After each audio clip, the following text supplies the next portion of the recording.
Welcome to my YouTube channel science. अगर अभी तक आपने मेरा चैनल सब्सक्राइब और लाइक नहीं किया तो काइंडली चैनल को सब्सक्राइब करें, लाइक करें ताकि आपको मज़ीद वीडियोस मिलती रहें। डिफरेंट टॉपिक्स हम डिस्कस करते हैं। प्रीवियस टॉपिक में हमने रदरफोर्ड एटॉमिक मॉडल डिस्कस किया था। आज हमारा डिस्कशन टॉपिक है results of Rutherford atomic model. कि रदरफोर्ड ने जो गोल्ड फॉइल पे एक्सपेरिमेंट किया है उस एक्सपेरिमेंट्स के क्या रिज़ल्ट आए। उसकी जो ऑब्जर्वेशन थी वो यही थी कि गोल्ड फॉइल में से जो अल्फ़ा पार्टिकल्स को जब बम्बार्ड किया गया तो उन गोल्ड फॉइल से कुछ पार्टिकल्स अनडिफ्लेक्टेड रहे, यानी कि बिल्कुल सीधे गुजर गए। कुछ पार्टिकल्स किसी लार्जर एंगल पर डिफ्लेक्ट हो गए, जबकि कुछ पार्टिकल्स बाउंस बैक हो गए। तो इन पार्टिकल्स के अनडिफ्लेक्टेड होने की या बाउंस बैक होने की या इनके स्ट्रेट गुजर जाने की क्या वजूहत हो सकती हैं। इस एक्सपेरिमेंट से जो रदरफोर्ड ने रिज़ल्ट निकाले उनके कुछ पॉइंट्स हैं जो हम डिस्कस करेंगे यहाँ पर। Since most of the particles pass through the foil undeflected, जैसे कि हम पहले डिस्कस कर चुके हैं कि उस गोल्ड फॉइल में से बहुत सारे पार्टिकल्स जो थे वो अनडिफ्लेक्टेड रहे, यानी कि वो बिल्कुल स्ट्रेट गुजर गए, उनके रास्ते में कोई भी रुकावट नहीं आए। Therefore most of the volume occupied by N atom is empty. तो इससे क्या नतीजा निकलता है कि पार्टिकल्स के अनडिफ्लेक्टेड रहने की वजह क्या है कि एटम का जो ज़्यादातर हिस्सा है, क्योंकि मोस्ट ऑफ द पार्टिकल्स जितने भी अल्फ़ा पार्टिकल्स गुजारे गए उनमें से ज़्यादातर पार्टिकल्स अनडिफ्लेक्टेड रहे, यानी कि स्ट्रेट गुजर गए, उनके रास्ते में उन्होंने कोई भी रुकावट महसूस नहीं की। तो इससे ये बात वाज़ेह होती है कि एटम का जो ज़्यादातर हिस्सा है वो क्या है, एम्प्टी है, यानी खाली है, वहाँ पर कोई भी चीज़ मौजूद नहीं है। ये एक पॉइंट क्लियर हुआ। The deflection of few particles, क्योंकि ड्यूरिंग एक्सपेरिमेंट उसने जो चीज़ ऑब्ज़र्व की थी, उसके रदरफोर्ड के ऑब्जर्वेशन में जो चीज़ आई थी कि very very few particles were deflected at fairly large angle, के वेरी फ्यू पार्टिकल्स जो थे वो किसी लार्ज एंगल पर जाके डिफ्लेक्ट होना स्टार्ट हो गए, यानी कि अपने रास्ते से मुड़ना स्टार्ट हो गए। अब उस डिफ्लेक्शन की वजह क्या है? The deflection of few particles prove that, इससे ये साबित होता है there is a centre of positive charge, कि एटम के दरमियान में कोई सेंटर में कोई पॉजिटिव चार्ज मौजूद है इन an atom which is called nucleus of an atom. अब हमने सेंटर को पॉजिटिव चार्ज क्यों कहा? क्योंकि अल्फ़ा पार्टिकल्स के ऊपर भी पॉजिटिव चार्ज था। अल्फ़ा पार्टिकल्स के पॉजिटिव चार्ज जो ही न्यूक्लियस के पॉजिटिव चार्ज से टकराए तो वहाँ उनके दरमियान रिपल्जन हुई और वो डिफ्लेक्शन उन्होंने शो की। डिफ्लेक्शन की वजह यही है कि पॉजिटिव चार्ज दूसरे पॉजिटिव चार्ज से टकराए हैं, जिसकी वजह से पार्टिकल्स में डिफ्लेक्शन हुई है। और वो पॉजिटिव चार्ज उनकी सही जगह कहाँ है एटम के अंदर, कि एटम के सेंटर में कोई पॉजिटिव चार्ज मौजूद है। सेंटर ऑफ एटम को क्या क्या कहा गया? Nucleus of an atom. और न्यूक्लियस के अंदर क्या मौजूद है? प्रोटॉन्स मौजूद है। तीसरा पॉइंट है the complete rebounce of a few particles show that the nucleus is very dense and hard, जबकि कुछ पार्टिकल्स डिफ्लेक्शन की बजाय बाउंस बैक हुए। बाउंस बैक यानी कि वो पीछे की तरफ मुड़ गए।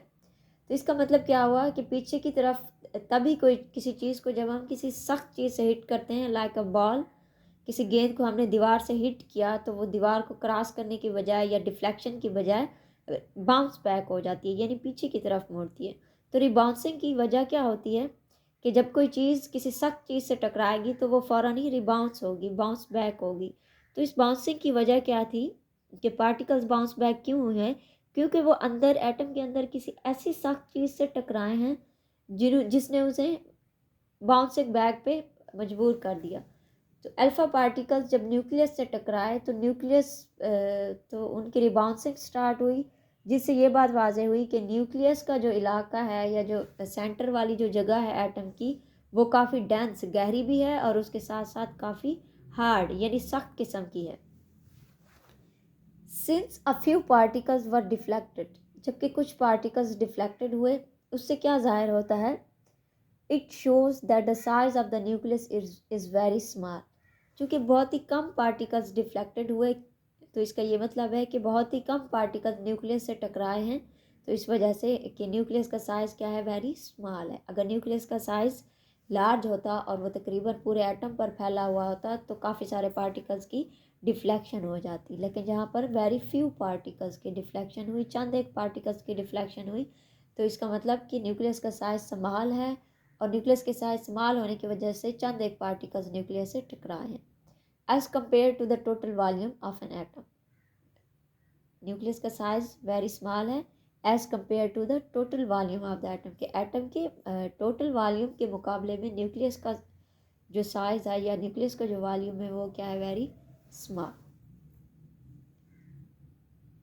The electron revolve around the nucleus. अब ये बात एनर्जी लेवल्स यानी शेल्स का कंसेप्ट भी हमें नेक्स्ट उसने दिया था, बोहर्स ने दिया, लेकिन the electrons revolve around the nucleus ये कंसेप्ट हमें रदरफोर्ड से मिला है कि एटम के अंदर जो इलेक्ट्रॉन्स मौजूद होते हैं वो न्यूक्लियस के बाहर रिवॉल्व कर रहे होते हैं। फर्दर स्टडीज़ में फिर बोहर्स ने अपना एटॉमिक मॉडल पेश किया था जिसमें उन्होंने डिस्कस किया था कि इलेक्ट्रॉन जिस रास्ते पर न्यूक्लियस के बाहर रिवॉल्व करते हैं उस रास्ते को एनर्जी लेवल्स या एनर्जी शेल्स का नाम दिया गया। An atom as a whole is neutral. Rutherford ने क्या डिस्कवर किया कि एटम एज अ होल क्या है, न्यूट्रल पार्टिकल है, यानी एटम के अंदर कोई चार्ज नहीं है, ना पॉजिटिव चार्ज है ना नेगेटिव चार्ज है। Therefore the number of electrons in an atom is equal to the number of protons. यानी अगर हम सोचें तो हमारे पास ये पॉइंट आ सकता है कि एटम के अंदर पॉजिटिव चार्ज भी हैं, यानी प्रोटॉन्स भी मौजूद हैं और इलेक्ट्रॉन्स भी मौजूद हैं। तो ये कैसे हो सकता है कि पॉजिटिव और नेगेटिव चार्ज के मौजूद होने के बावजूद एटम के ऊपर कोई चार्ज नहीं है? तो उसकी वजह यह है कि एटम के अंदर नंबर ऑफ़ इलेक्ट्रॉन्स और प्रोटॉन्स क्या होते हैं, इक्वल होते हैं, बराबर होते हैं। जितने प्रोटॉन्स इंक्रीज़ होते जाएंगे नंबर ऑफ़ इलेक्ट्रॉन्स भी इंक्रीज़ होते जाएंगे। तो इसका मतलब पॉजिटिव और नेगेटिव चार्ज भी उसी हिसाब से इंक्रीज़ होते जाते हैं और ये एक दूसरे के इफ़ेक्ट को कैंसिल आउट कर देते हैं, जिसकी वजह से कोई भी चार्ज मौजूद नहीं रहता और एटम एज अ होल क्या हो जाता है, न्यूट्रल हो जाता है, एटम के ऊपर कोई भी चार्ज नहीं रहता।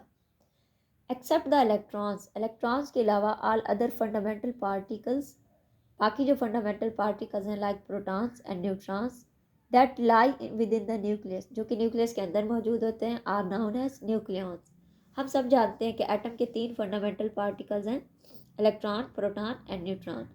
इलेक्ट्रॉन जो है वो बेसिकली न्यूक्लियस के बाहर मौजूद होते हैं, जो चीज़ न्यूक्लियस के अंदर मौजूद होती है, जो पार्टिकल्स न्यूक्लियस के अंदर मौजूद होते हैं वो होते हैं प्रोटॉन्स प्लस न्यूट्रॉन्स। तो इलेक्ट्रॉन्स के अलावा प्रोटॉन्स और न्यूट्रॉन्स जो हैं उनको न्यूक्लियॉन्स का नाम भी दिया जाता है।